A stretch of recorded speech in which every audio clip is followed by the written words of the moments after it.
Okay, thanks, Ross. It's great to be here. There's so many things to talk about in 2023. This is the year of AI. 10 months ago, no one was talking about it. Now it's about all that anyone can talk about. But I'm really interested in the moment, in the profound changes in the entertainment industry in 2023. And AI are part of those changes, is part of those changes. But this year is a dividing line. I think 2023 is the dividing line between the old business models and the old way of running the entertainment industry and the new way.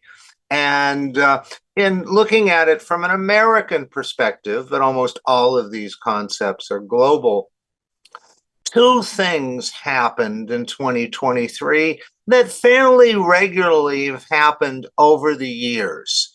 But this time, these two things have been existential. They have not been business as usual. And those two things are the Writers Guild strike, which was recently settled, although the actors are still on strike, and new policies in cable and satellite carriage rules. These are fairly routine disruptions. Sometimes they go on for a couple of days, sometimes they go on for a couple of weeks, but these threaten the entire industry. Let's start with the strike. Entertainment industry strikes are like cicadas. They come about every 15, 16, 17 years. For those who don't know, I think most people do. The cicadas are those insects that burrow into the ground, come out every 17 years, drive everybody crazy, and then go back for another 17 years. Industry strikes have been like that. And historically, the strikes are always reactive.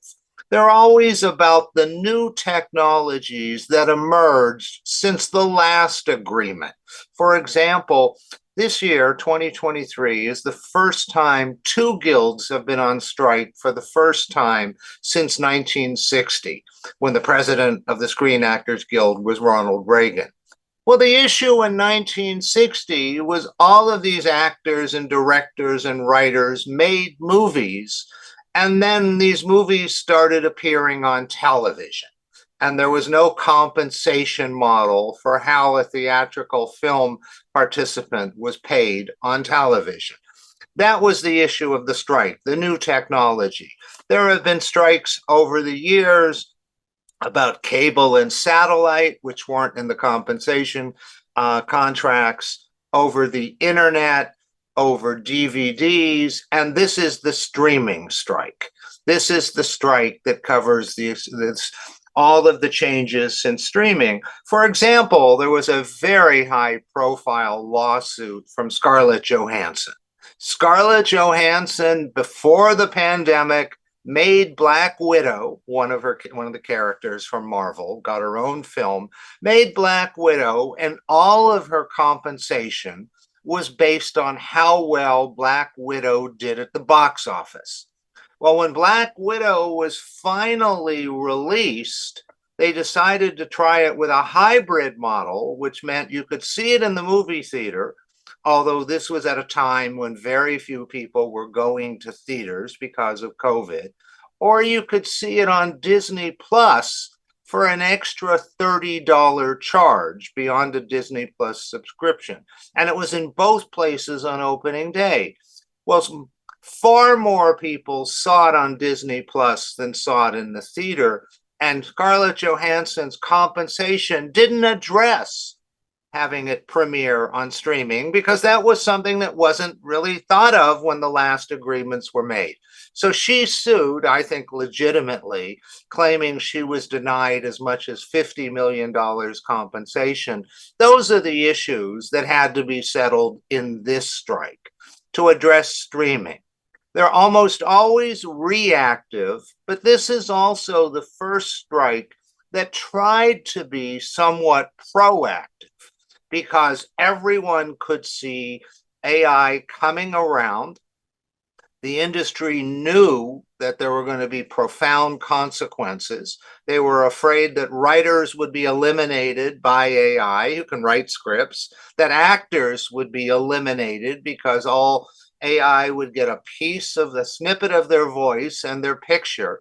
And in America, this week, literally in the last 3 days, Tom Hanks and Gayle King, one of our national news anchors, have come forward to say that commercials of them selling low rent products are fake and are actually AI. Somebody, it's not hard to get Tom Hanks's voice and face. You can look at practically any movie of the last 30 years. And Gayle King's on television every morning. So just this week, two well-known actors, or an anchor and an actor, talked about, they had to come out and say, this is a fake, this isn't me. So actors are nervous. So the writers and the actors have tried to be proactive with regard to AI. The problem is nobody really knows how AI is going to affect the industry. The guilds don't really know what to ask for because they don't know what's going to happen. Management can't really give them anything because they don't understand the financial consequences. I think you're actually going to see another strike in 3 to 6 years that will be all about AI once we understand exactly how it's going to change the industry and what's hyperbole and what's real. But in this strike, the writer's strike went on for 147, 48 days, the second longest strike, only a couple of days from the longest. It got very ugly because coming out of COVID, and I think we've talked about this in other presentations when I talked about winners and losers coming out of COVID, one of the big winners has been labor. Labor, since I was a little boy, has been losing power to management. Unions have been shrinking, but we came out of COVID without enough people to be waiters in restaurants, to be housekeepers in hotels, drivers in Uber. Labor has gained new power, which is why wages are going up, strikes are starting to occur. That may change with AI eliminating jobs and automation. But in this strike got very ugly. Management didn't know how to deal with labor, in my view. For example, some of the heads of the studios said, this strike will end when the writers start losing their homes. Bob Iger, who makes $30 million a year as the CEO of Disney, went to what's called the Billionaires Boot Camp in Sun Valley, Idaho, went on CNBC and said, this guy who makes $30 million a year said the writer's demands are unreasonable. Even if he's right, you can't do that when you make $30 million a year. This got ugly, but this strike was just settled. It was obvious it could have been settled on day one. It was equally obvious there was no coordination among management. Labor really won. We'll see. Some would say the writers won. Some would say the writers lost. The way they won is they got minimum guarantees of the number of writers on each show. Their wages went up. So the writers who are working benefited enormously. But now we're going to see 600 original television programs, scripted shows, because they're getting so expensive, probably be down to 300 in the next 2 years, and there will be fewer opportunities for writers. But nonetheless, this is a defining strike. This changed the relationship between labor and management. It was the first time a strike was proactive because of AI. It was also largely reactive. That streaming is what started it. But it became an existential event, whether the whole future of the industry rests on how this strike was settled. The second fairly typical event that became existential this time was a war, just a little bit of explanation since it's American companies. It was a war between Disney and Spectrum Cable, our second biggest cable company, but the same issues apply to satellite all throughout the world. And with re- and what with this strike, the problem was cable has been losing in America 20,000 subscribers a day. At its high point, cable, highest numbers in the world, percentage wise, 90% of American households have cable. It's down to about 55%. People are fleeing cable by the millions, or as I said, 20,000 a day. The reason is because it's getting so expensive. And what's making it so expensive are the fees the cable companies have to pay to get, in America, ABC, CBS, NBC, Fox, MTV, ESPN, all of these channels. And those rates are going up and up and up, causing cable bills to really skyrocket, accelerating cord cutting. So there was a war between Disney, who puts on the air their big channels are ABC, ESPN, the Disney Channel, National Geographic. But what's happened over the last 10 to 15 years is those channels have created newer channels, smaller channels, for example, Disney Junior, National Geographic Wild. They created new channels because they could charge and make them part of the required package. So Spectrum said, we're not going to pay anymore. They took the Disney channels off the air. All of a sudden, Americans couldn't get one of the networks, couldn't get ESPN. Just as football season was about to start. For any fans who watch American football, when ESPN came back, some of the reason was to see the first game of Aaron Rodgers in New York, who injured himself for the entire season and maybe for his entire career, 4 plays into the game, but that was just a tragedy. But nonetheless, the chairman, the CEO of Spectrum Cable, threatened that if Disney didn't back down on the fees they were charging, they would get out of the television business. The problem is Disney's losing truckloads of money on theatrical film. This year, they've released all of these $200 million films, whether it's Elemental, Haunted Mansion, Indiana Jones, Little Mermaid, all of which actually did well at the box office the first week, but they were $200 million films, or in the case of Little Mermaid, $300 million films that take another $100 to $150 million to market.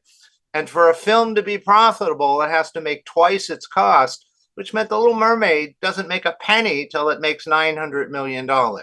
So Disney's lost $1 billion in theatrical over the last year, close to $1 billion on streaming, which still is not performing the way they want it to. It's popular, but it's not making money because the cost of content.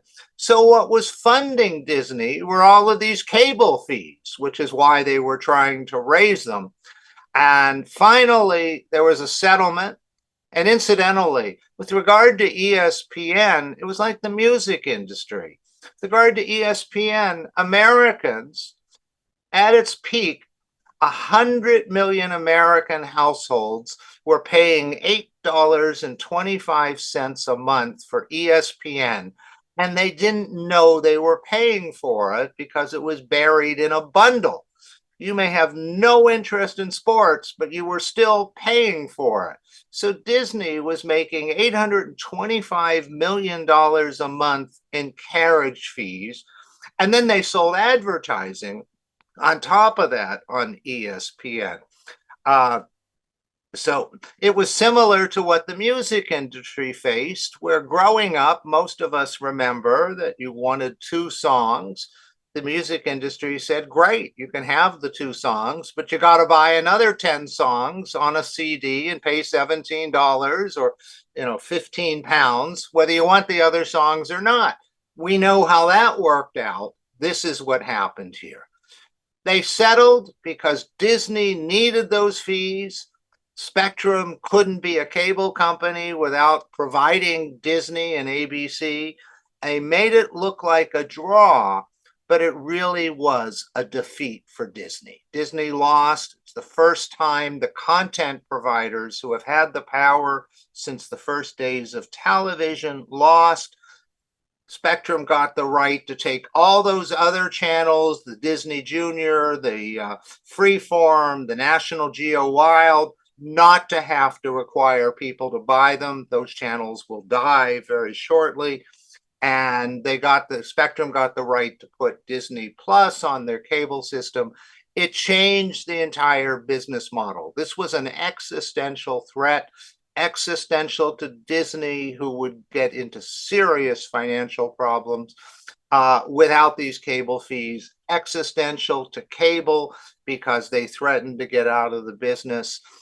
So these two regular events that are fairly normal and typical this time changed everything. And the reason for that is nothing is working at the moment in the entertainment business. Historically, a movie studio, if it had a bad year in film, it would have a good year in television, which would compensate. This year, nothing is working. Broadcast linear television is hanging by a thread. The loss of sports, the only thing people watch live in large numbers on linear television, is sports. The broadcasters used to compete against each other for the rights to English Premier League, to the NFL, for the Olympics. But all of a sudden, Apple, Amazon, Google are competing for these rights. Well, you can't, a $10 billion company can't compete against a $3 trillion company, which is what Apple is. Broadcast is disappearing. Cable, as I said, is losing 20,000 subscribers a day. Theatrical, it had films, it had the most extraordinary occurrence in 2023 with Barbenheimer, which I think started as a joke, and this was not planned by the studios because the studios never would have cooperated like that. This was viral to take two films that are about as different and opposite as could be between the story of the making of the atom bomb and Barbie, but somehow it clicked. Phenomenal. But the problem is there's nothing to learn from that. It happened virally. You can't replicate it. The real story of film in 2023 are all of these films. I mentioned some of them: The Flash, Little Mermaid, Indiana Jones, Mission Impossible, all of which lost enormous amounts of money. And streaming is still losing money. The only company really making money is Netflix. The problem is the cost of content. The settlement of the writer's strike is making that content even more expensive. And that's why these battles over the strike and over cable carriage fees were so ugly this year. I think it'll take a long time for the sentiment to change. So this really, the whole business models of cable, of broadcast, of streaming are changing, and we're entering a whole new phase in entertainment.